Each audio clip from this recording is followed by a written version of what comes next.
पुण्यातील कोंढवा भागात बेनामी दारूचा साठा जप्त, 1 कोटींची रोकड जप्त करण्यात आली. पोलिसांची कारवाई सुरू. पुण्यात बंद कारखाना परिसरामध्ये बिबट्या दिसल्याची माहिती समोर आली.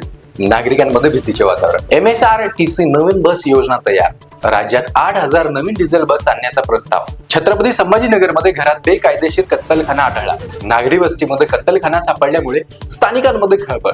पोलिसांचा तपास सुरू. क्रिप्टो TDS वाढले. महाराष्ट्र व कर्नाटकाचे मोठे योगदान. सरकारकडून निर्गम ठेवीवर कर वसुली वाढल्याचा अहवाल स्पष्ट. भारताने भारतासारख्या विकसनशील देशांसाठी तंत्रज्ञान हस्तांतरणासाठी उपाययोजना करण्याचा WTO मध्ये प्रस्ताव. अवतारतींची जागतिक बॉक्स ऑफिसवर धमाकेदार कमाई. 6 दिवसांमध्ये 4,000 कोटीहून अधिक कमाई. महाराष्ट्रातील नगरपालिका निवडणुकीसाठी काँग्रेस NCP मध्ये संभाव्यता तडजोड. सुप्रिया सुळे यांची प्रतिक्रिया.